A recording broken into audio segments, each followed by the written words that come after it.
Are you tired of the same old pro wrestling? Then check out the amazing action on Powerslam.tv, the biggest indie pro wrestling channel in the world. Get over 4,000 hours of the best pro wrestling events from over 110 of the biggest names in the industry from over 15 countries around the globe. Get your free trial today at Powerslam.tv. What's up, y'all? It's Jeff Cobb, and you're listening to Ricky and Clive Wrestling Show on Social Suplex Podcast Network. You're listening to the Ricky and Clive Wrestling Show. Listener discretion is advised at all times.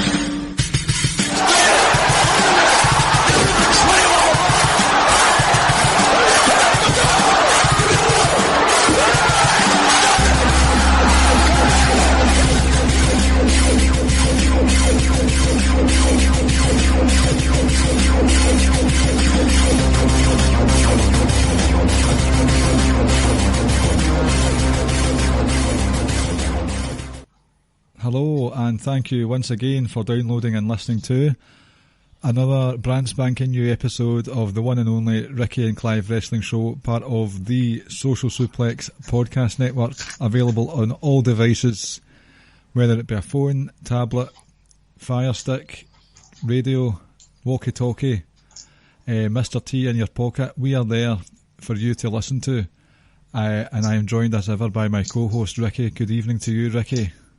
Good evening. Speaking of phone, I got a new phone. iPhone 40. I got the 11. Right. Quite enjoy it at the moment. When did you get it? Today, got delivered. Oh, delivered to your house? Mm-hmm. Was it delivered in an Apple cart? Nope. Delivered because Ricky doesn't go shopping into these shops. I tell him to come to my house and bring it to me. I just buy the cheapest Android I can, without any contract, and just, that's it. You get the SIM yourself. Yeah, it's just... Although, the good thing about having an Apple phone is that Caleb doesn't have an Apple iPhone, so he can't FaceTime me. But you can Shout out to Caleb. Messenger. Shout out to Caleb. Caleb, I've not heard from you in a couple of days. Like, it's been quite quiet. One or two little messages. Message me. Do you know Caleb and Rance agreed with each other on Twitter recently? Bring back SMC.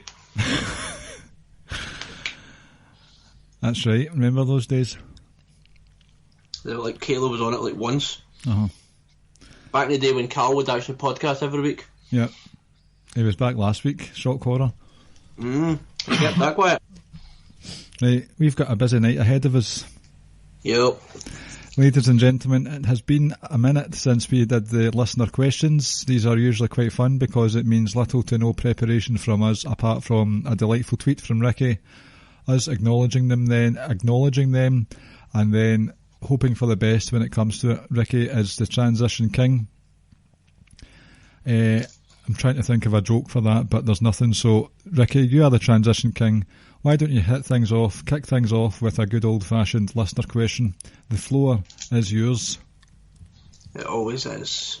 Oh, fuck's sake. Right, so we'll start this off. I'm gutted, because this is a really good question, but I've just not watched it. Not had a chance to go around and watching anything. Comes from the boss himself, Mr. Jeremy Donovan, one half of J&J Security, keeping it strong style. He asks thoughts on NWA Power. Like I says, I've not watched any of it yet. I've heard good things. I will start watching it. Like I say, it's just kind of been a hectic week for me, being back at work because I was off all last week. Not really had a chance to do much. But yeah, floor is yours on this occasion. Like, I know you've watched it. Yes, I am thoroughly glad that you asked this question, Mr. Donovan, Mr. Bossman. I originally had no intentions of watching this purely because I just didn't want to add another hour of wrestling into my weekly viewing. However, at the weekend there, the wife was away working for the weekend and I had some spare time and I thought, do you know what, fuck it, I'm going to watch this NWA and see what all the fuss is about. Nice and easy to access on YouTube so far, so it's very accessible from that side of things. I'll get the negatives out of the way just now because it feels like it's it shouldn't be a big deal, but it is, and it's the wrestling itself on NWA. It just feels like almost all the matches so far. We're only 3 episodes in, so it's one of those ones where, for me, I don't know a lot of the wrestlers on the roster. Some of them have probably been wrestling under different indie names or for Lucha Underground, but a lot of them I'm not sure who they are. So it just feels like I'm watching a squash match, and I wasn't aware of the fact that it was a squash match beforehand. So a lot of the matches don't have stakes. It's as if it's a dark match. So there's nothing for me to sink my teeth into, and it's hard to pinpoint exactly what it is. It's just not great wrestling so far, but the stories are starting to take shape in the form of Tim Storm. There's a man that I struggle to feel sorry for, a guy who feels sorry for himself. I can't get behind that, and he keeps going on about how Mama Storm loves him. This is a 51-year-old guy who's talking about being a mummy's boy. I'm not sure if I should be sympathetic towards that. I'm not. A mother's love is priceless. I will accept that, but it's just a bit cheesy. It's a bit too hokey for my liking. But I do kind of feel for him in that he's had this legacy. He's lived it for an X amount of time, and it's slipping away from him. You've got all the young guys. It's one of those ones where you've got all the young people coming in, taking over from him now, and he's struggling to deal with it, which is fair enough. But you've got Tim Storm, and Magnus is still looking out for him, and Eli Drake is floating about in the tag team scene with Tim Storm. So the tag team division's slowly but surely fleshing itself out. The women's wrestling I would take out of the equation with regards to the feeling of it being just matches for the sake of matches. I'm quite enjoying the women's matches so far that they've had on. So they're the negatives. Just it's as if I'm just watching. I feel as if I'm a robot watching the matches. But the presentation, this studio wrestling, is fantastic. It's really cool. The promos that these guys have been cutting have been sensational. Ricky Starrs, Eli Drake. Eli Drake actually has the cadence. He sounds actually like The Rock. I would urge you to check out an Eli Drake promo from NWA Power, Ricky. You just listen to the voice, close your eyes and think that's The Rock talking.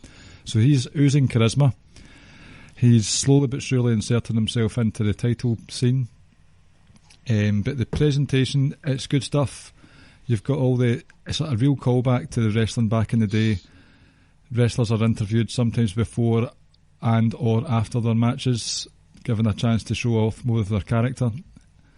The Joe Galley, I think his name is, he is a colour commentator / interviewer, and Joe Galley has got some balls about him, safe to say. There's this thing going on with Magnus's insurance policy and Camille, who hasn't spoken a word yet, and it's such a simple story, but that's what's having a lot of people on the edge of their seats. Just simple stuff going on, and we're all begging to see when and what Camille's going to say when she eventually speaks.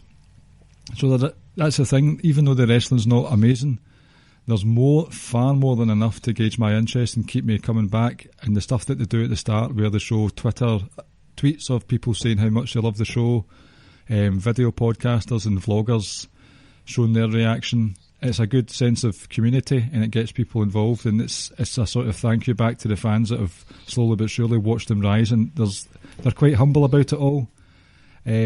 Certain other companies are less humble when it comes to the start-up or reinvigoration of a brand.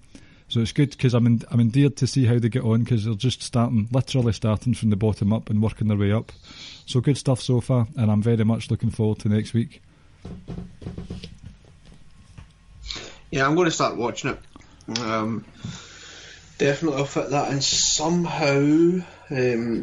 What kind of interested me was when you says that you're not like involved or emotionally involved or invested kind of thing in the matches. You know, they're just kind of.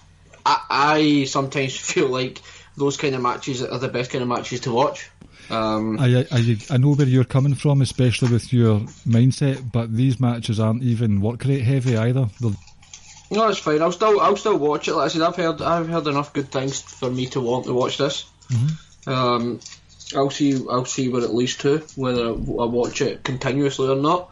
But yeah, I'll definitely try and catch up with this at the weekend. I know Thursday's kind of generally busy with NXT and AEW, so I think it'll be quite difficult.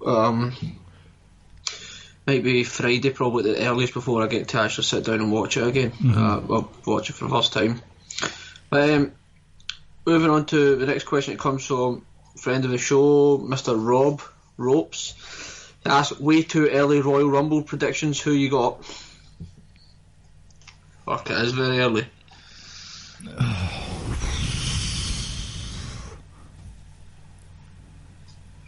If Cain Velasquez is in it, I could see him winning it. Oh, fuck that. Let's see. I don't really know. They won't go Roman. Wouldn't surprise me if someone like Kofi win it. I'm going to put my name in the hat. Well, I'm not putting my name in the hat. I'm going to go for Sasha for the women's. Alright. That could lead to Sasha and Bayley. Very much good, yep. I'd be into that. I will go a little left field with the women, and I will go with... Let me see... I mean, in all honesty, I wouldn't be surprised. I wouldn't be surprised if I'd done something like Carmella or something like that. Right. It wouldn't surprise me. I'm a big fan of Sonya Deville. I just don't see that happening. Not yet. But there's still time. I don't know, actually. I wouldn't mind if it was Sasha, because then that would probably lead to Sasha and Bayley, and that'd be quite fun. But at the same time, I'm kind of hoping it is someone maybe a little left field. Because it has been Four Horsemen dominant for a long time, especially these last sort of couple of months. It has. But and that's not a bad thing, it's just nice to change it a little bit. It's true, it's just, I think from a main roster story, we've still to see the big blow-off match between Sasha and Bayley. And what better way to have that with Bayley as the champion and Sasha as the Royal Rumble winner? Give it a real good build, because they've got it in them. That'll be interesting. And what will be interesting to see if there's any kind of... Because they normally have some returns, whether someone like Nia Jax comes back into the fold or what. I'm not saying I want that or anything, but something like that could happen. You know, and speaking of like kind of surprise returns, it leads us to the next question, and it comes from hold on a minute. Hold on, I've still to pick the men's. Oh, sorry. I'm going to go for Daniel Bryan. Yeah, we're good. Again, no issues with that at all. No issues at all. So yeah, surprises, etc., which we normally get at the Royal Rumble. So we got a question here from Mr. Otis Section, who called us pricks as well. Yep. And shit, Otis, I'm sorry, never even asked when we were talking to you on Twitter. I never even asked what your name was. I asked you everything else bar your actual name. He asks, is it me or am I the only one who doesn't get excited by returns or surprises anymore? For example, Drew returned last night and I just had no reaction. I think at Otis Section, the question you've got to ask yourself is, did you care about Drew McIntyre in the first place? Because it just depends who your favourites are. I'm sure that if, from looking at your Twitter account, you're a massive Otis fan. If he was away for a few months because of injury and then he came back in a big segment, I'm sure you would be over the moon with that. So it's just down to who your favourites are. Drew McIntyre, I was happy to see him back. It just, because there's a lot of injuries going on, there's a revolving door policy with that respect, and because the returns are scattered throughout the year, they lose impact. But it just depends on who your favourites are. Sasha's was a big deal. I pop for that. I think what you said is pretty much spot on. But I also think that sometimes you can't help but feel like, well, how are they going to mess this up now? If you know what I mean. There's so many people there. There's almost so many spots, and we all want certain people to be in certain spots. Sometimes you're just like kind of happy you're back, but less like they might just fuck this up in a couple of months' time. Like I know I've always said when CM Punk ever returns to whatever ring it is, I will be popping like mad for that. So yeah, I think it is. I think it's more so how did you actually feel about Drew beforehand? Now, is that how you feel generally about most surprises or most returns? I suppose it's at the same time. I think it's sometimes difficult to keep returns and surprises under wraps now. So sometimes the cats are already out the bag before it actually takes place on Raw or SmackDown. So maybe the excitement isn't as fever pitch as it could have been. WWE even have videos now where they give updates on injuries. So it gives you an idea of when someone may come back or may not be coming back. Yep. So yeah, I think it's a number of things really. I would kind of agree. I genuinely didn't even realise Drew was back. Now I'm a big Drew fan. Because I popped like a madman for Ciampa coming back. I popped like crazy for Sasha coming back. I popped the very first time we saw The Fiend. Mm-hmm. But again, there's other times where I haven't popped, and like this is Drew being one of them. I went crazy when Finn. I was just delighted. I went popping mad when Finn came back to NXT as well. Yep. So, yeah, I think it's just a case of maybe Drew might not have been one of our favourites, or might not have been as well liked as you initially thought. But I know from my personal experience anyway, that when I say it is that sometimes I do genuinely think like, yeah, this is good, but fuck, in a couple of months' time I'm going to be hating it. Just kind of like the way I feel towards The Fiend in a moment, just at this moment in time. And it's not that I hate him, I just hate the fact that, not getting into that whole thing again, but I just hate how it's all went down and how it's probably going to play out now. Yes, The Fiend, you worried about this from the start? I said it from the get-go, and I said it to Murray. I was texting Murray and I says, kind of, if they fuck The Fiend up, then I'm pretty much going to be done with the main roster.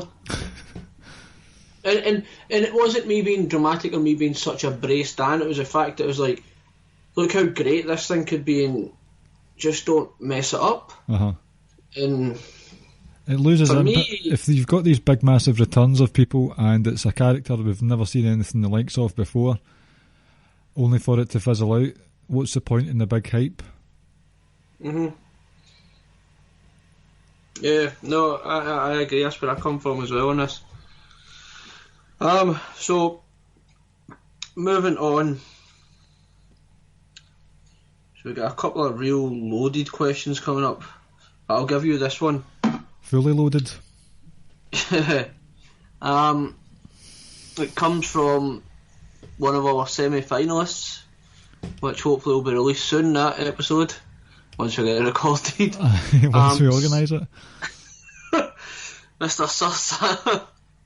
So that's what I would say. I would give this to you. The floor again is yours. What was the best stretch of 205 Live? Before you dive right into it, I think this could be, you could go different ways. I think you can go to different avenues with this answer. I think the Neville Pac reign, I thought that was just some of the absolute best stuff I've seen on 205s, like from a character standpoint and how great he is in the ring and stuff. And then to the post Enzo stuff as well, with Buddy Murphy and Mustafa Ali and Cedric Alexander, etc. So yeah, I'll let you dive further into it, but I think you can go either way there. Just give me 1 second while what was the other one you said? Sorry? I'm trying to Google a time period. It was the Pac Neville title reigns. because he had a couple of good matches with Tozawa, and then had these stuff with Austin Aries as well, and then I says the post Enzo period that was like highlighted by Mustafa Ali and Buddy Murphy and Cedric Alexander. Yep. I'm just trying to double check the time of this, because this is one of the mid-card things that I thoroughly enjoyed as well that was going on during it. Sir Sam, I knew the answer to this straight away, and Ricky feels the same way. It was definitely the Neville period. A close run was when you had the stuff going on between Ali and... I just called him by his new name, fuck's sake. Fuck you, brainwashing WWE. Mustafa Ali and Hideo Itami, they were getting some... Hideo Itami was going down a right dark path for a while, and that was quite good. But basically, the moment that Neville turned heel, when Neville took the championship, just destroyed Jack Gallagher, destroyed Rich Swann, had a really long, lengthy programme with Austin Aries, and there were some moving parts for that one as well, where Jack Gallagher was siding with Austin Aries, and Neville was using, what's that fucker's name, TJP, as his sort of puppet, his attack dog, only to throw him away at the end of it all. Just all that stuff going on with Neville was fucking fun. Basically, that was the kind of stuff that was going on that made me want to write about 205 Live on a more regular basis. In the mid-card at that time, you had stuff like Rich Swann and TJP having good friends turned bitter enemies stuff going on. And the series between Mustafa Ali and Drew Gulak, where Drew Gulak was writing about the no-fly zone, and Mustafa Ali was diametrically opposed to all that shit, so they ended up having a 2 out of 3 falls match, which was easily in the top 3 matches of 205 Live's short history. But the Neville stuff, by a country mile, that character work was devastatingly good. Yeah, I'd agree. Now, if you want to go, if we're talking about the in-ring stuff, then I think it's Mustafa Ali and Buddy Murphy, etc. But at the same time, Neville's character work was sensational, and that WrestleMania match he had with Austin Aries as well was really, really good. They had an I Quit or a submission match, can't remember which one, but it was hard-hitting stuff, excellent. Right, so moving on now, this is where we kind of get into the heavier stuff. Murray asks 2 questions. We're not going to answer both, and I'll explain why. First one doesn't really need an answer, it's just a bit of a piss-take question. Which team has a racist as their captain at Crown Jewel again? Both. Yep. One's a racist alcoholic, and the other one's just a big old fucking racist. Is that one where you put the 2 Spider-Men pointing at each other? That's your answer. And question number 2, dear Lord. What have you opened? My goodness. If WWE were to have their own G1 climax, who would be in it? 40 fucking people Murray wants us to put on this. A block for Raw, SmackDown, NXT, and NXT UK, and then finish it off saying, good luck. So, we spoke about this, and Murray will not answer this fucking question. What we are going to do though at some point is do it in a podcast and just focus on that question and how we'd book it and etc. But 40 seems excessive, Murray, so we're probably going to whittle it down to the proper G1 format. So, and then maybe pick 5 from each brand, something along those lines. Put it this way. Yeah, we'll put it in a podcast and answer it properly. And give reasonings for how we've seeded people or how we've put people into groups and how we've decided who each winner of each block is, etc, etc. Watch this space, ladies and gentlemen. There will be a special project in the works close to maybe the time when Santa's coming for some light-hearted talk about their old wrestling, and we'll say no more on it. We'll keep it stum just now. Don't tell anyone, don't tell your pals, but there's going to be a nice wee project in the works soon. And if we were able to pull in 2 G1 gurus, that would be excellent. I wonder who you're talking about. Yep. I was going to say some sort of joke, but I'm not going to disrespect these 2 guys like that. Love those 2 guys. If you were to disrespect them, that would be the kiss of death. It would be. It would be the kiss of death. And, insecurity would escort you from the network. Mm-hmm. Anyway, so we will be tackling that question though down the line. I think that's a pretty good question when we get to how we can dive in, go really deep into it. And I think the fun thing would be that which 5 from each brand would we be taking over, because there would be a lot of talent missing out. There would, but that's the nature of the beast. I already have an idea who I would be taking over from each brand. I've thought of a few from Raw. I think I've pretty much got all mine, to be honest. So here we go. Now, Rance asks us a real couple of... Oh, fuck's sake, Rance again. Questions. Is it just his intention to fuck us up? Pretty much. Here we go. Mr. Ray Cash himself. Love that man, love him.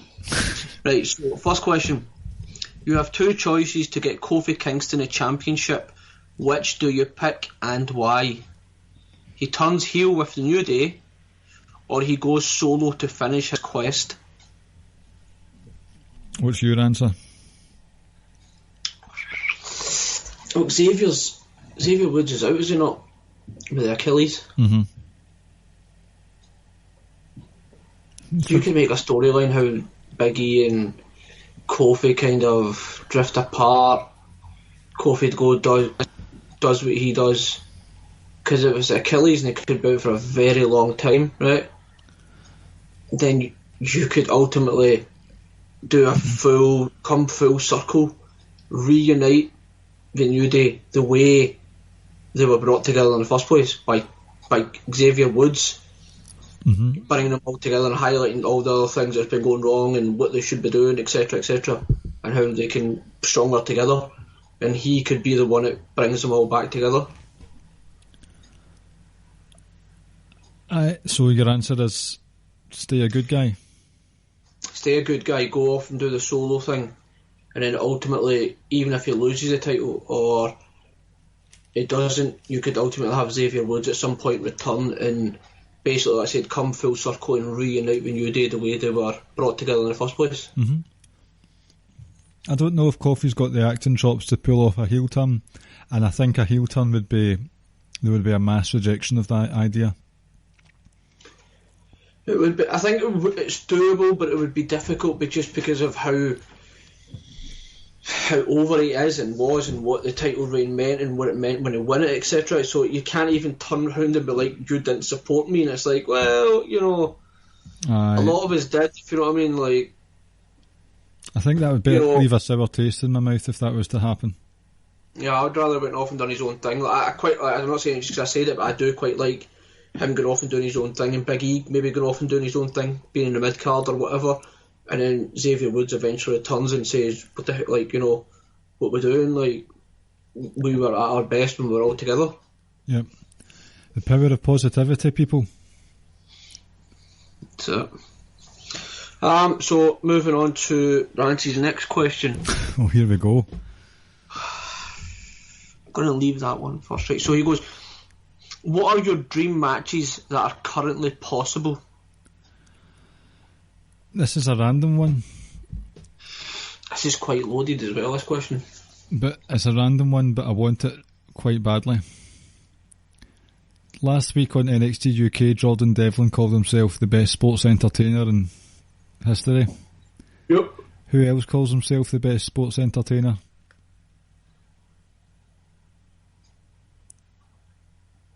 Best sports entertainer? No idea. Who does? A certain Mr. Thomas Ciampa. So he does. And both guys can cut quite the promo, and as we saw from the Jordan Devlin David Starr vignette promo video thing, Jesus Christ. Fucking hell. Honestly, I was looking forward to this match. Because it's on this Saturday, the 26th. 26th is a Saturday. David Starr is the guy that, if no one knows, is the one that said shit about WWE or like all these big companies, etc., and how he's staying on independence because he loves the indies and indies are for him, etc., etc., and whatever. And Pete Dunne had some shit to say about him as well. And some of the stuff Jordan Devlin says in the promo, just like, there's a reason why you hate the big companies. There's a reason why you have an agenda against WWE. Is it maybe because of the amount of times you've tried to get a contract with them and try to speak to them, etc., and they've rejected you every single time? Mm-hmm. Just some real personal stuff we were getting said, and the promo was just fucking 5 minutes of absolute fire. Devlin said, I hope you do. I like your Save the Indies movement. I hope you do save them, because you're going to be wrestling in them for the rest of your fucking life. Just like brutal. Honestly, like the hype. I was hyped beforehand. I was really looking forward to this match, and now, like, fuck, man, I can't wait for this match. Cannot wait. So that's why catch Sunday morning, I think. Mm-hmm. So that's why Devlin and Ciampa, who can both cut fine promos and say some scathing stuff, I think it would be a fantastic wee matchup. Yeah, I'd like to see Devlin move further up the card in the NXT UK as well. So would I. Like, I would have absolute zero issue if he's the one to dethrone Walter. None whatsoever. Mm-hmm. None. I think he's fucking just spectacular in the ring. I think there isn't anything that he can't do. And I think he's sensational in many ways. I think just as a bastard of a heel that you don't like, he's got that cockiness, the arrogance, and just the nastiness to him. But I also think he could probably be a pretty decent babyface. But like I say, he's been absolutely loving his work for the last 9 months or so. And obviously he's beaten Walter as well in OTT. Mm-hmm. So yeah, like, honestly, see if you've not seen this promo, just go watch it, and then just fucking get hyped for the match at the weekend.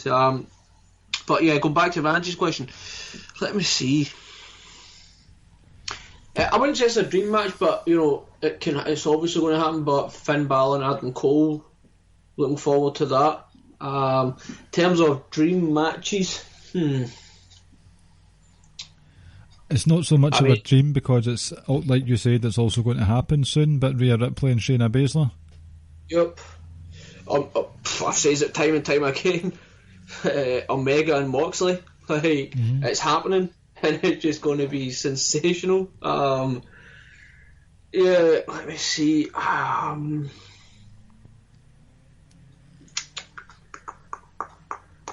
Well, this match already did happen, but it was Naito versus Mox as well. And I know I'm talking about a match that did take place, but that was a dream match for me the moment Moxley came to New Japan. I was like, I can't fucking wait for that match. That was the one match I think of the entire G1 that I was most excited about. But yeah, let me see. I really want Daniel Bryan versus Roman Reigns, and I know we've had that before, but I really, really want it again. It's come to the stage where I need it. Like, it just doesn't now seem like they're going to do it, and it's just like, what the fuck? Maybe it will happen, but this encapsulates professional wrestling versus sports entertainment, and I think that dynamic is quite fascinating. Yep. I need it so badly, and I need Bryan to be a heel for it. I'm trying to think, because I know Okada made a comment the other day talking about AEW. I'll paraphrase kind of what he says. I think he was basically saying, well, I would like the opportunity, or certainly look forward to, like, working with some of those guys in like a partnership type thing with New Japan and AEW. And I'm just trying to think who Okada said. No, who I'd like to see. Probably Mox versus Okada. Right. Because obviously Kenny Omega's wrestled them all. Rance texted me one earlier.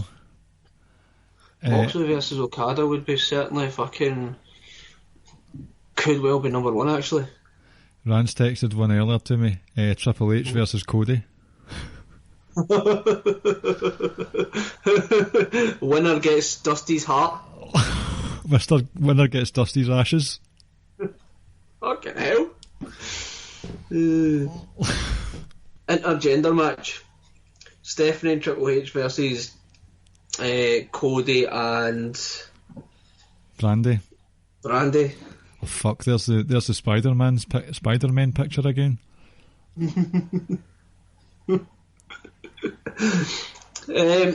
For me I would go Okada versus Moxley, and I think that's a dream, but it's a dream that, you know, it might actually happen. Partly because Mox is still associated with New Japan, but also based on Okada's comments. But I think I wouldn't say there was any kind of substance to what he was saying, in the sense that anything's in the offing. I just think he says it, and like I said, if one of your two biggest stars, if not your biggest star, is saying stuff like that, you know, then you just never know. Dijak versus Cesaro. Yep. Well, do you know what the other one would be, actually? Goldberg versus Matt Riddle. Just so I can see Matt Riddle fucking beat the shit out of him and retire that old bastard. Aye. Do you know, and this goes against a lot of what I say, I would pay good money to see John Cena versus Velveteen Dream. That could be interesting. I think that could be very interesting. But only if Velveteen Dream gets over. Only that. And only if we get, like, what was it, 2016, 2015 John Cena? Aye. Not Mr. Sideshed that we got last year. With the fucking stupid whatever punch that thing is. Do you know how everyone's been followed by him on Twitter? And we haven't? Well, we don't follow him, so... well, I think it's because we blocked got him. Fucking booted. We blocked him, so maybe that's why. That was probably last week when I was going through my blocking spree live on air. Oh no, he's been blocked for a long time. I might just start blocking people again for the fun of it. Caleb, you're first up. I would never do that. I might unblock Cena, follow him, get the follow from him, block him? Yep, tweet him and say, fuck you, John Cena, and then block him again. Fuck you, you can't see me, and then block him. The goal of you. Right, one more dream match. Oh, I can't believe I'm about to say this. Go for it. Taker Sting. Fuck's sake, man. Walking stick in a pole match. You know why? Just because... See, more than anything, I just kind of want that face-off. That as soon as I got that, I would just be like, cool, change the channel now.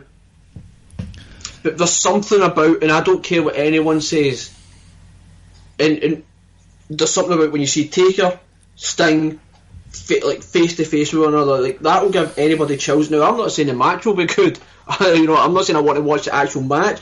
I just want to see that face off before the match begins. Well, you can always buy 2K20 and do the face off that way. And while they're fucking spinning around in the middle of the ring and Charlotte's giving out blowjobs to the fucking referee. What the hell? That is a sexy wee video, let's be honest. It's fucking ridiculous. That referee was doing the old Tom Phillips face fucking act. That's what I'm talking about. Maybe Andrade does that shit in a regular. Those two, man, just love fucking one another. So yeah, those are mine, but I would say at the very top of the list, mine is Moxley versus Okada, and it's realistic, I think. For me, at the top would be Devlin and Ciampa. Just for a wee programme, doesn't have to be for a title, just a few weeks of TV. You know what else could be quite good? Brock Lesnar versus Walter. Aye, but... And I know Brock is better working like the smaller guys, but again, that's just one of those ones where like, you just kind of see them facing off with one another, and you're like, right, that looks like a legit fight. I don't know. But yeah, Mox and Okada at the top of my list. Good man. Okay. Now we start to get into the bit of a loaded stuff. We're leaving Rance's final question. So we've actually only got 2 questions left. We could probably touch on NXT and AEW from last week if we wanted. Here we go. What does wrestling journalism mean to you, and what do you want from your wrestling news? Do you want to lead with this one? Yeah, I don't want anything from my wrestling news. I won't lie, Rance. It doesn't bother me if I don't see any of these breaking news. It doesn't bother me. I'm the wrong person to ask. It doesn't bother me if I get to see any of the stuff that I see. In terms of what do I want from wrestling journalism, like, to be honest, I just kind of want, I would just say same with everything, people just to be kind of held accountable. And I'm not going to shit on Meltzer. Like I say, I've said it time and time again. Like, but when it's the plans have changed, like shit like that, and then and he's got such a platform where he can actually do a lot of good, but all he does is he does quite a lot of shitting on certain things that he doesn't like, or a certain company, and there's a narrative when it comes to Meltzer. It's like whatever he says, a lot of people that follow him just kind of take his word for gospel, and it's like, you need to understand that the platform you've got and the kind of shit that you can do. He's an influencer. Exactly, but yeah, in terms of what am I wanting, nothing, because honestly it's not something that I care that much about. I take pretty much everything I read when it comes to rumours and stuff like that with a pinch of salt, and like I say, for a lot of the time it comes true, but I don't. No, it's not my cup of tea at all. Wrestling journalism is more carny than the wrestling is these days. It's just full of arseholes who will battle you because they have sources, but they won't reveal their sources. But the thing about the revealing of the sources, I used to have an issue with that, but at the same time, I think you need to realise that why they won't reveal a source. Because then that person will never tell you anything again if it turns out to be true or not true, or they get shit from it, etc. That's fair enough. That is fair enough. But see, when it comes back and it turns out it's an absolute load of shite. That's where I think accountability needs to be held, and be like, well, do you know what? It's not so much I made this up, but my source was wrong, or I got it wrong. Sorry, shit happens. Don't just come up and say, oh, plans have changed. It's like, no, be a man. I've got an active dislike towards it. Whenever I see Thursdays obviously are the worst because of the newsletter that comes out. But you click on all these links and it says, as per Wrestling Observer newsletter or the radio, Alvarez said. So I don't give a fuck. I really don't give a fuck what they say. Yeah, and I'll do that. And that's where it's also. I'm not going to sit and defend Meltzer or anything, but that's where some of his stuff gets interpreted differently. Like, some people just take snippets and use that as a headline, and that's where it comes from. They're wanting clickbait articles. Well, Meltzer said this, and you see people saying, well, no, he really didn't. Go back and listen to what he's saying, because you can take a snippet of anything and twist it any way you want. So a lot of people use some of the stuff that he says, twist it, and it's not actually what he said in the first place, or they just take a little tiny snippet and try and fit that into their narrative. So all in all, it's just a load of fucking bullshit. That could be said for the other way around as well, when wrestlers say one thing and it's part of a bigger interview or something. Yep. So what do I really want from wrestling journalism? Nothing. I want it to go away. I would like it actually to be kayfabe. I'm hoping that's what this Corey Graves podcast is going to be, where it's kind of like a WWE news show, but it's pure kayfabe. I can get behind that fully. And I would also like the same energy with which Eric Bischoff's firing from WWE was given to the Kylie Ray situation, where Bischoff's people are like so happy, literally like gleeful to see Bischoff get fired, and trying to look under the hood to find the smallest detail for why he was fired and coming up with scenarios. But if you dare mention Kylie Ray's name, it's like, how dare you? This is a personal thing. Do you think it wasn't personal for Bischoff, who upped sticks from Wyoming, thousands of miles away, then told no, it's not actually working? So if you're going to fucking drag Bischoff over the coals, drag Kylie Ray over the coals as well, or do none, or don't do either of it. Or the guy that had cancer. Yes, that as well. No, I do agree, because that has been brought up a lot. I was just trying to think of the Bischoff one as well, because that was quite recent. Yeah, the thing is, right, I see people tweeting shit after the Roman thing. It's like, we should be known as a publicly traded company and blah blah blah blah blah. No, you fucking dickhead. You're entitled to fucking nothing. You're not entitled to know what's going on in his private life. You're not entitled to anything like that. Mm-hmm. And when people say, well, he should speak out because he's got such a big platform, he doesn't fucking need to do shit. And if he does, it's in his own time. Exactly. And it's a whole... When I saw people tweeting at Rock saying like shit, oh, you're not even going to tweet out in support of Roman. What the fucking phones and text messages no longer exist. And Nia Jax had tweeted out around that time as well. It's like, Meltzer, if you've got that information that you say you do, you're violating some, is it HIPAA? You're breaking some violations, so shut your mouth. But and then fucking, who was it? Was it the Leukemia Twitter page that came after Meltzer as well? And it's not, I'm not going to shit on Meltzer, but think about this. Kaylee Ray left AEW and ended up in all fucking places. Impact. Mm-hmm. Of all the places. I couldn't care less what took place in her leaving AEW. Mm-hmm. Just don't care at one bit. But yeah, there is a hypocrisy where people say, oh, well, it's personal, you shouldn't get... don't worry about it. But you've got no issues dragging up everything else. And it's just like, who gives a shit? Yep. Like, fucking leave them alone. Ryan Satin had no problems saying that Sasha Banks was having a temper tantrum in a hotel lobby or a hotel corridor. In which, by all accounts, is fucking not true. And it's also a look into someone's mental health. But Kylie Ray goes, oh, we can't talk about that. Fuck off. That's the hypocrisy that I can't be doing with. I just wish people would call out all the bullshit they see no matter what. Mm-hmm. Because I've said some real nice things about AEW on a podcast. You have, and on Twitter. And I'm more than happy to give you that platform every week. But at the same time, I've said there's some things that I don't like. And in terms of WWE, fucking, we call it the way it is. There's stuff that we don't like. I mean, like I say, no longer watch Raw. Read the results. And sometimes I forget to read the results, and it's only by going on Twitter I realise, oh fuck, I need to go on and see what happened. SmackDown, it's the same. For a long, long time, didn't watch it. Don't watch it live. Don't watch it the next day. I'll quickly scan through the results, scan through it and see if there's anything I like. So it's not like we're WWE homers or anything. We call it bullshit whenever we see the bullshit, and there's a lot of bullshit happening in WWE, but there's also a lot of shit happening elsewhere.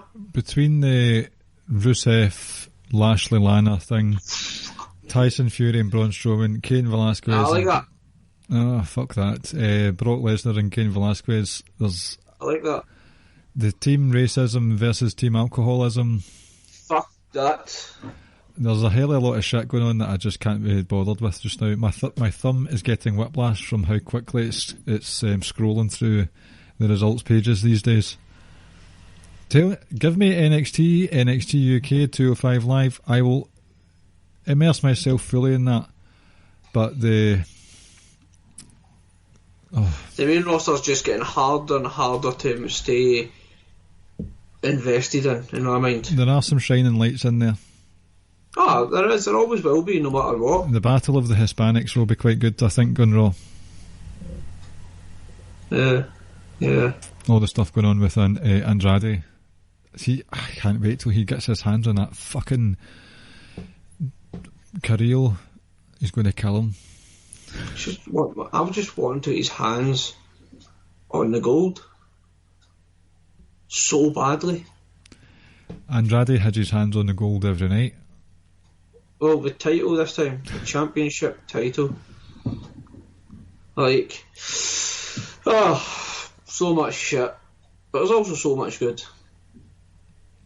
I think, I can't remember who it was, I don't know if it was one of the messenger groups, someone says that, man, there's just, there's just too much access to too much great wrestling for us to kind of be bogged down worrying about some of the shit that's happening in WWE.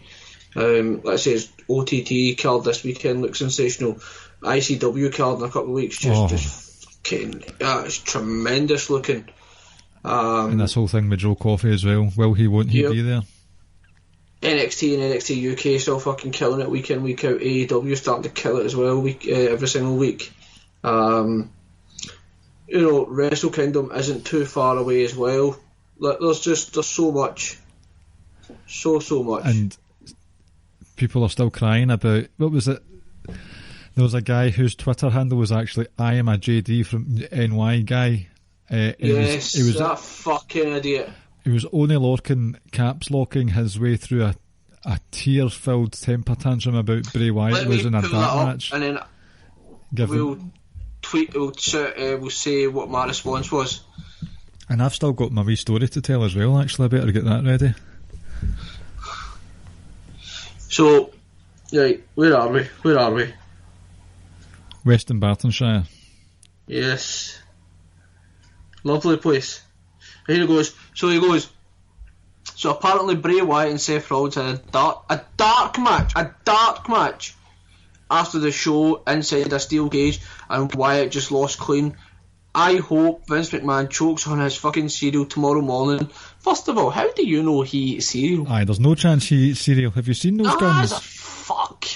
Probably that guy doesn't fucking sleep. Chicken flakes or something for his cereal. And then in capital letters, you just buried the fucking Fiend even more so than ever. Hashtag fuck WWE. So my reply was, bro, go have a wank and calm yourself down. It was calm yourself down. Fucking what an idiot. Don't worry, son, I'll be joining you soon when I say fuck WWE when Seth Rollins beats Bray Wyatt again. Forewarning, if you're going to cry about fake fighting to the point where you want someone to die, you're getting blocked. You're just a fucking idiot, that's what you are. A walloper. Fucking get a grip, you fucking walloper. Absolute fucking ball bag. Anyway, let's move on to this final question of Rancy's. Oh, here we go. Oh dear. Gonna get obscure. Rance, you do know we don't get paid for this, don't you? WWE versus the world. So he goes, top camps, no Brock, and he says the reason why Brock's not there is because he doesn't think he's going to show up. So he's replaced Brock with Roman. Rollins, Roman, Adam Cole, Walter, Leo Rush versus AEW's Jericho, New Japan Pro Wrestling's Okada, Ring of Honor's Rush, Impact / TNA Cage, and NWA Nick Aldis. Survivor Series elimination 5 versus 5. Who wins? How'd you book it? And why? How in God's name are you supposed to answer that? Right, so I don't know who would go out first, right, but in all honesty, the final three, I think for me,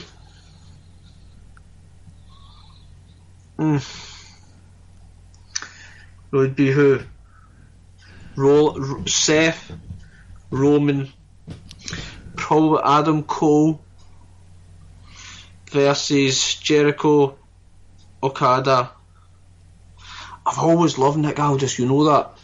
And you have, yes. I have. TNA and Magnus, like, oh fuck. Just because I loved him so much, I'll go Nick Aldis, but I probably should go Rush, I think. No, I'm going to go Nick Aldis since I'm such a fucking Magnus mark. That would be my final 3-on-3. Mm-hmm. Magnus would go first, followed by,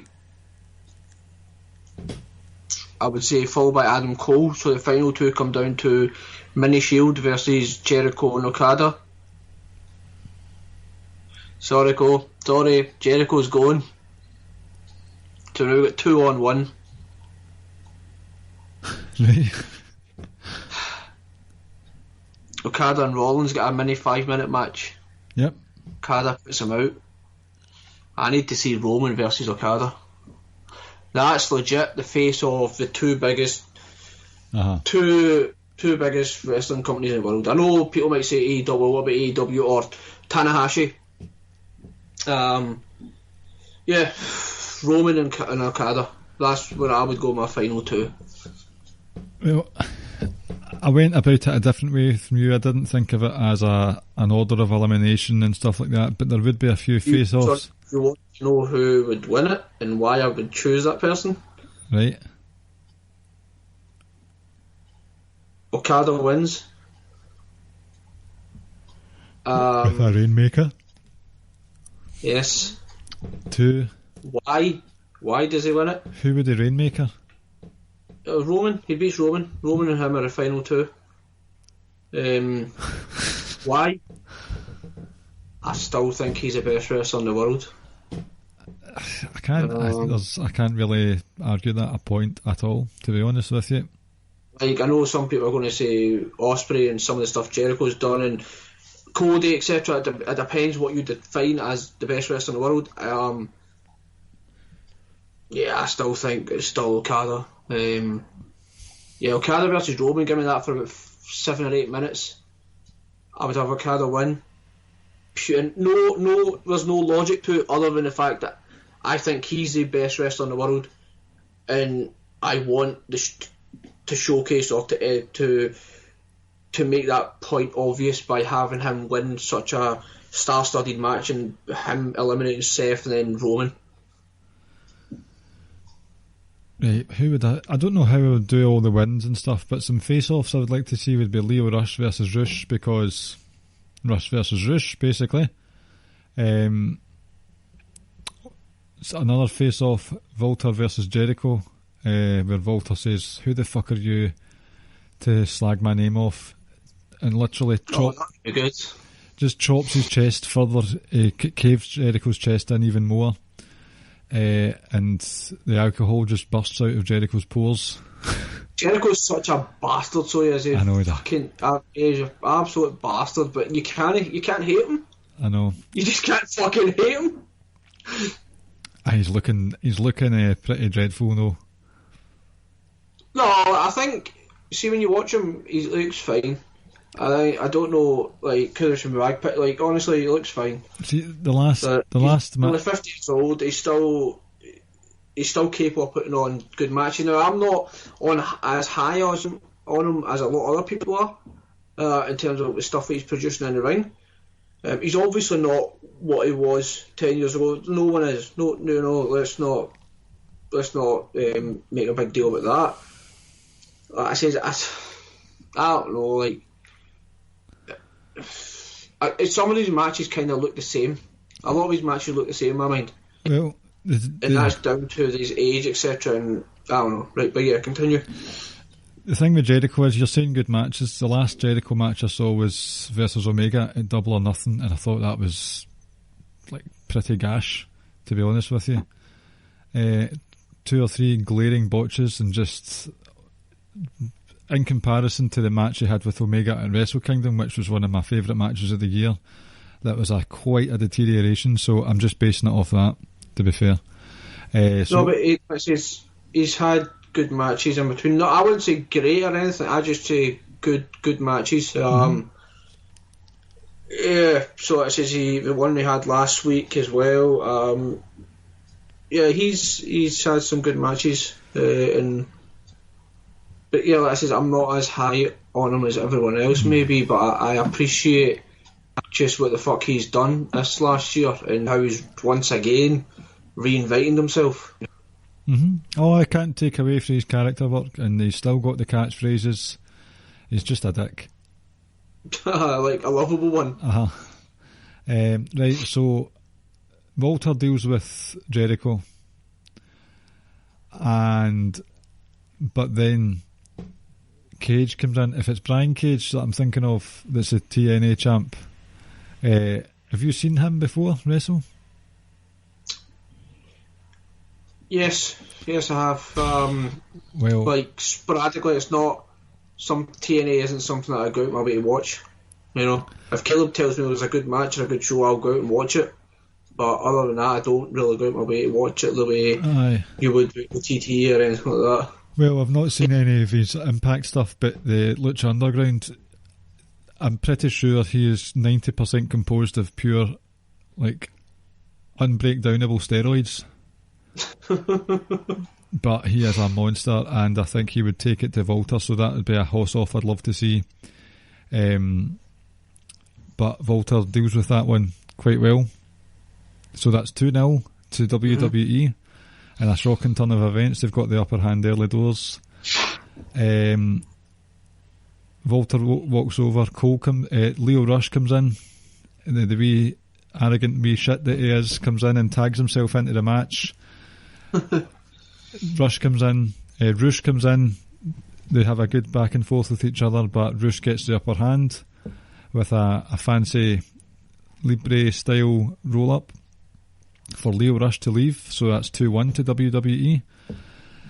In comes Adam Cole, and they have a face off. Cole gets too big for his boots, and he cheats to win this one, so he does a something to cheat to win. So that's 3-1 to WWE. And then in comes Okada. Aldis is not in the match at all because he's too busy trying to get Camille to speak, his insurance policy. Adam Cole and Okada have a good face off. That goes well. Okada, I've lost track of this. See, Rance, you're making me work for this one. Cole loses to Okada. In comes Reigns. Okada says not yet and tags in Aldis. Aldis comes in, they have a back and forth, but Reigns beats Aldis. So you're 4-2. Am I right there? Yep, 4. Mm-hmm. No, I'm not. Who's left? 4-1. That's quite one-sided, isn't it? So far. Oh. So who got eliminated? Jericho. Cage. You just eliminated Aldis as well. Jericho, Cage and Aldis. And now it's Rush and Okada that's left. Up against the rest of the 5? No, Leo Rush got taken out. Right. So you're left with Okada says not right now. Rush comes in and takes it to Rollins. Rollins, everyone, or he thinks he's the best in the world, but he's shown up by Rush. Rush gets the upper hand and wins. Then Volter comes in. He can't deal with the speediness of Rush, so he gets another roll up. And now it's, I don't fucking know, I've lost all track of this. So now you've got Rush and Roman versus Okada.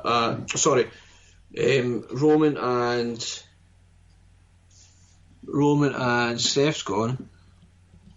Adam Cole's still there. So you got Roman and Cole versus Rush and Okada. So it's 2 each. The big brawl breaks out.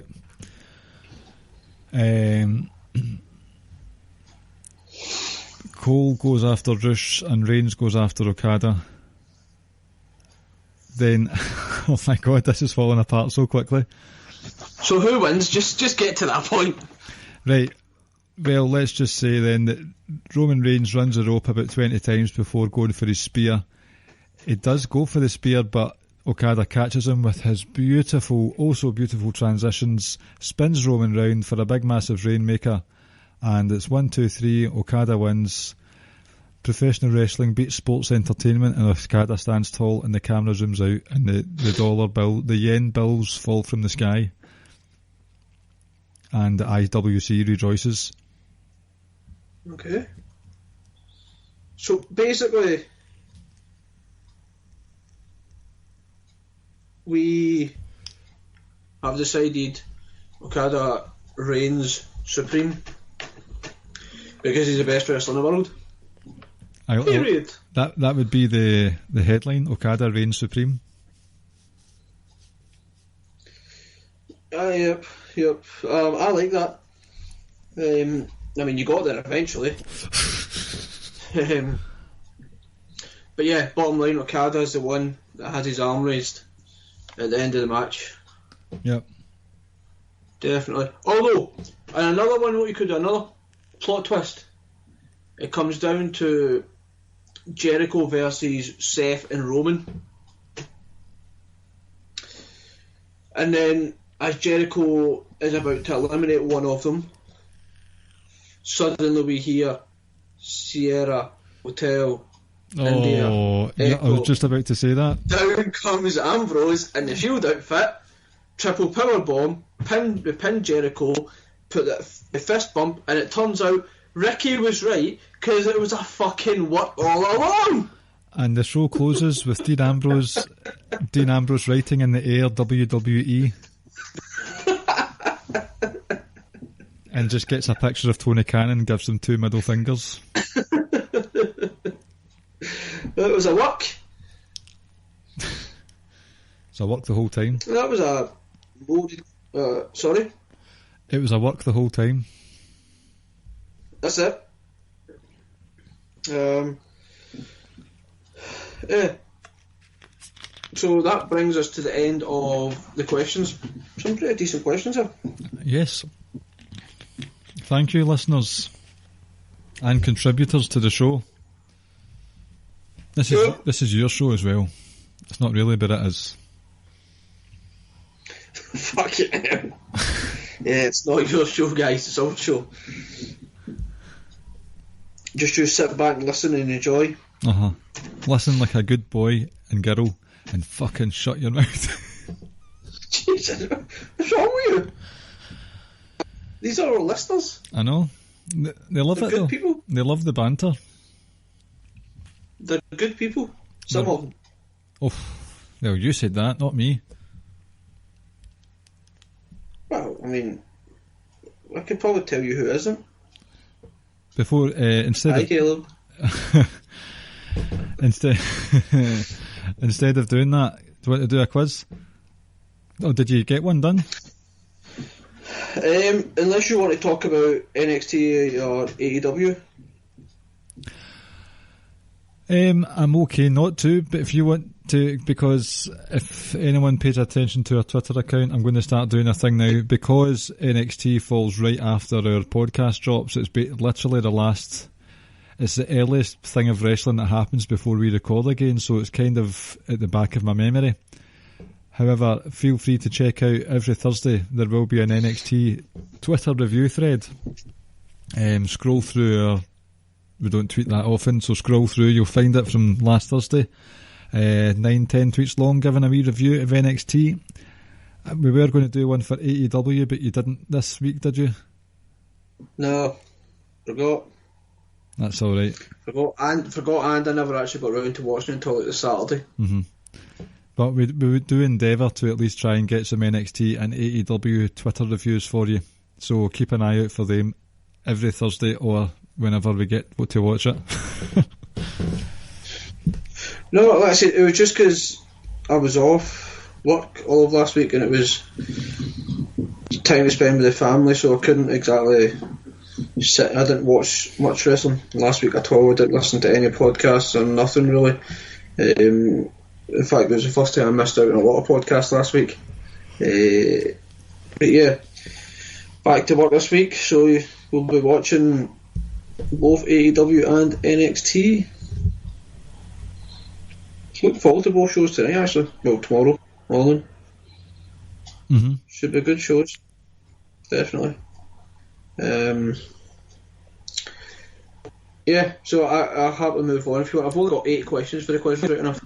That's alright. 8's a magic number anyway, so let's go for it. When earth is 8 a magic number? Since now.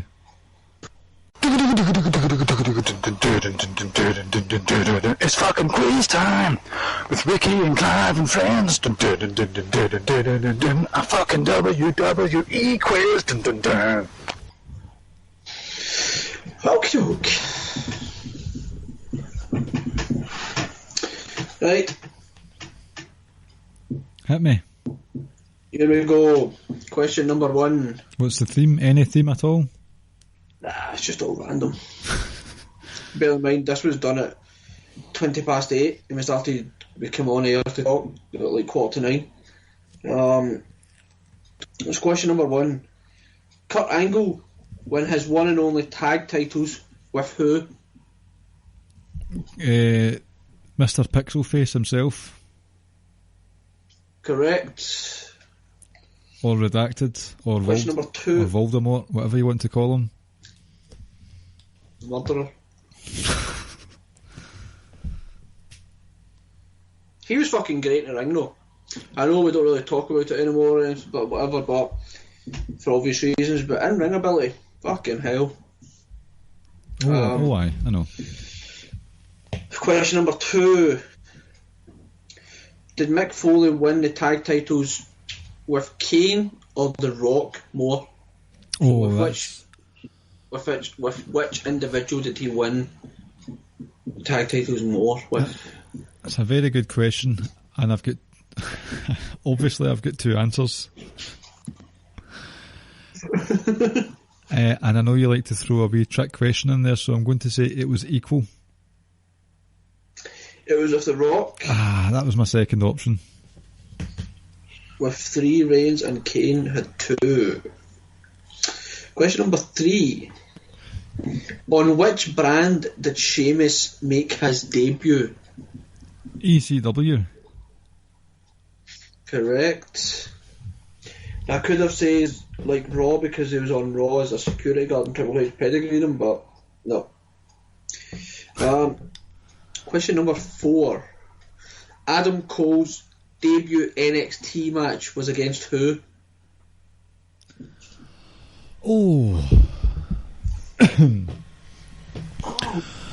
Adam Cole's debut.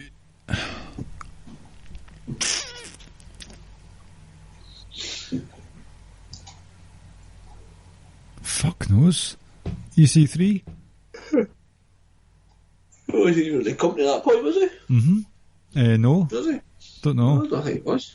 No, he wasn't. He came after. Only Lorcan. Eric Young. I was close. Okay, though. Question number 5. Yep. Judgment Day 2009. Edge defeated who to retain his World Heavyweight title? Now, this was around the time when I was fading away from it. But it's Edge, so you know. Right, 2009. Was it Cena?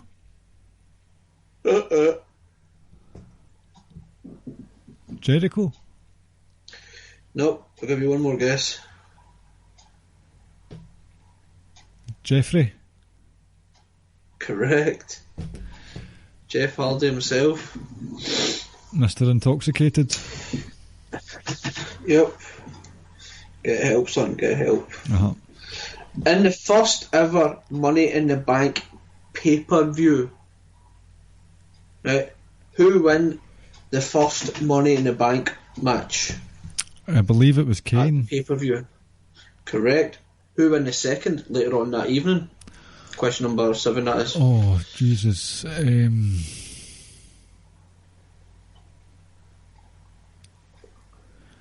2010. Edge. Wrong. Pardon?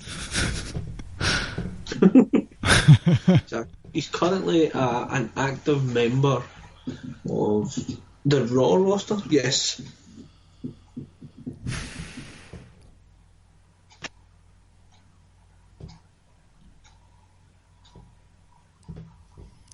I haven't got a Scooby-Doo, I'm afraid. The Miz. Huh. Right, question number 8 and the final question. You know I like to end them on a doozer. A good old-fashioned doozer.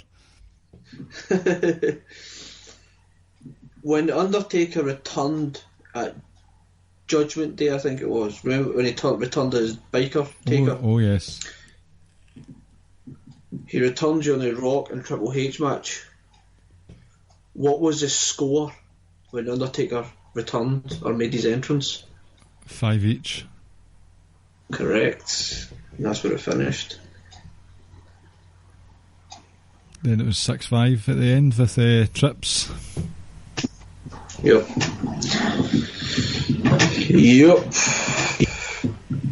So you got...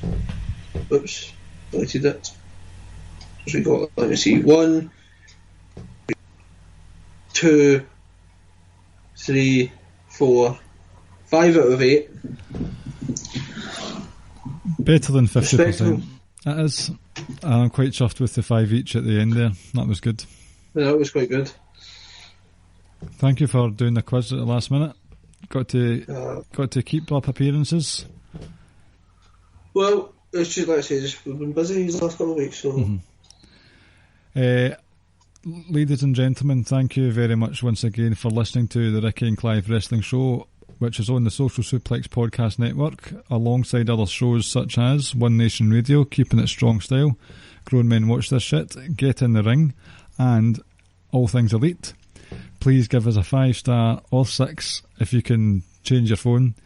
6-star review on your podcast app of choice. If you go to socialsuplex.com, you can also get those podcasts sent directly to your email inbox by pressing the subscribe button. The Facebook Wrestling Squared Circle Facebook group is where you can find us all, and we personally are at Ricky and Clive on Twitter. Please go to powerslam.tv on your computer, not a phone. Put in the promo code Social Suplex to get over 6,000 hours of independent wrestling from around the world, free for a month. And go to prowrestlingtees.net, Social Suplex page, where you can find some Social Suplex T-shirts. And Pro Wrestling Tees get many discounts, offers, holiday weekend, stuff like that, so keep an eye out for the 20% discounts that they regularly do. Funny you say that. Pro Wrestling Tees has 10 days of Black Friday beginning 22nd of November to the 1st of 22nd of November to the 1st of December. No coupons needed. Any orders first day get free wrestling collectibles. Any order over $100 get a free autographed 8x10 by a wrestling superstar. Any order over $150 get free domestic USA shipping. So then a number of other things. Pretty good time in there. Aye, pretty good recounting as well. Oh, I mean, Jeremy just sent something into the group, so... I see. Right. So, I've not got a joke for you. Alright. But I've got a story that you know the story. I promised last week that I would share a story about a Twitter DM exchange with someone within the WWE superstar umbrella. So here we go, ladies and gentlemen, an exclusive for you. This is what you call wrestling journalism right here. A while ago, it's actually got dated here, the 25th of July 2019. A Mr. former NXT UK Tag Team Champion James Drake, he is quite a character on Twitter, and posted a picture of him in a gym working out, completely bald. So I tagged in Murray saying, tut, I'll need to change my tattoo now, making out that I've got a tattoo of James Drake because I'm a bit of a mark for him. James Drake baseball slide drop kicked himself right into our DMs shortly thereafter, and I mean minutes after, in a massive panic because he said, "Hey mate, just got your message. I've got an app. Please don't get a bald me tattoo. Ha ha ha." So he must have one of those face changing apps. So he panicked. I said, "Thank God." Seconds after I sent it, I had a feeling it was all a ruse. I might get a bald you tattoo just for a laugh. And he said, "Do it, you coward." And I said, "I'll get it done, and then I'll get front row seats next time NXT UK is in Glasgow. Plead for your attention, then sue you for emotional damages." And he put back, "I'll grab you and lick your face live on the network." And I just replied with the gif of Jack Nicholson nodding emphatically, and that was the end of the exchange. So James Drake is busy mates with the Ricky and Clive Wrestling Show. How jealous are you all?